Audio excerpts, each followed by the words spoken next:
Hey folks, Sally Riggs here, psychologist, fellow long hauler, and your long COVID coach, and welcome to another Wellness Wednesday. And for those of you who watch this video from my email newsletter, you will know that there wasn't a Wellness Wednesday video last week because they discovered mold in my apartment. And I just wanted to talk through a little bit today some of the strategies that I utilize to help my body cope with that, because I think it is very relevant to your recovery journey as well. Even if you are not discovering mold in your apartment, things may happen in your life that your nervous system responds to, and so it's useful to have strategies to deal with that. So just to give you a little bit of backstory, there was a water leak in my apartment, 6 weeks, 2 months ago now, and they fixed it right away. But part of the repair process in New York typically always involves a mold assessment, because if there's standing water, there's likely to be mold. So the mold assessor came out on Thursday, and although he takes the air samples and they take 24 hours to process, from what he was telling me, the chances are there would likely be a positive result, and my body reacted accordingly and started to go into shutdown. And I don't think that was because of mold specifically. I don't think that my body was panicking that mold is toxic and it can't take one more thing. Actually, the levels came back relatively low. I wasn't suspecting they were going to be high.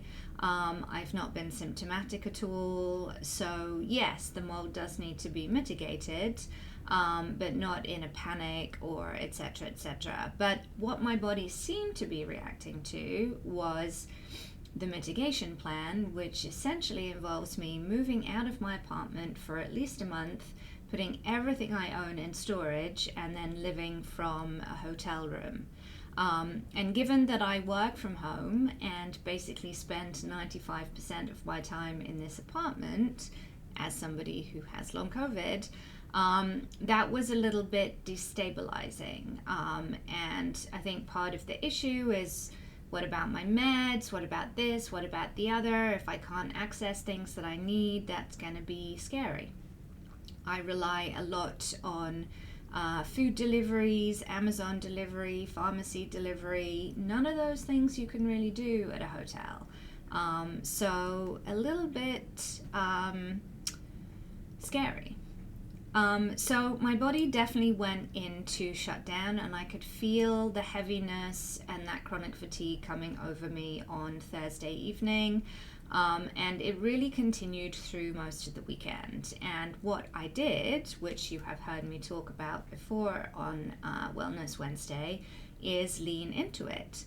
So instead of trying to fight it, I just acknowledged that my body was in shutdown and went with it. So that involved lots of curling up like a ball, just relaxing as much as I could, lying down in bed, on the couch, really not expecting myself to do very much at all over that whole weekend.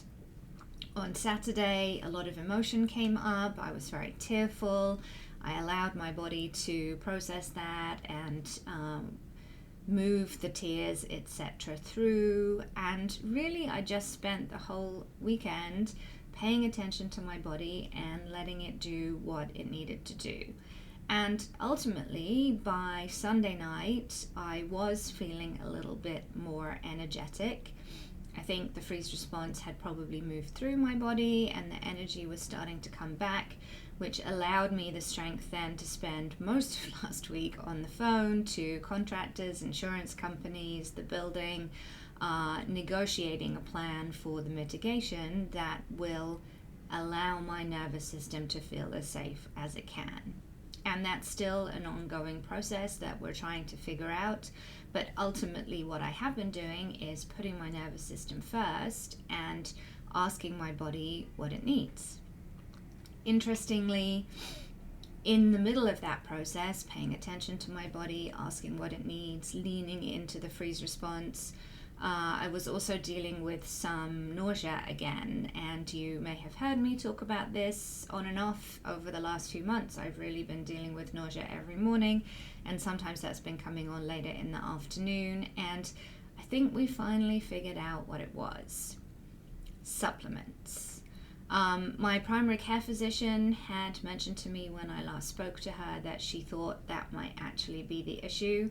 And on Sunday, I had another horrible bout of nausea and I just couldn't take it anymore. And I got up on Monday and I thought, I'm not going to take any of my supplements. So I just took all of the prescribed medication, but not any of the supplements. And guess what? No nausea. In fact, I felt so much better, much more energy, much more strength. And so I have continued. Getting up in the morning is much easier. Getting through the shower is much easier. I've even been ready a couple of days so early that I've had time to nip out and grab a coffee before I start work, which is all completely unheard of for me in the last 3 years. So again, an example of listening to my body, paying attention to what it needs, and then going ahead and doing that thing.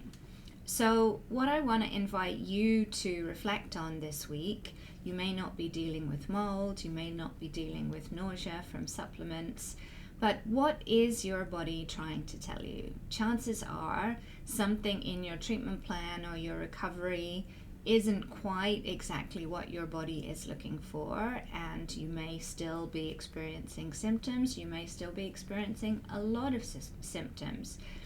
So take a moment, curl up like a ball, and ask your body what it needs. And see what the response is.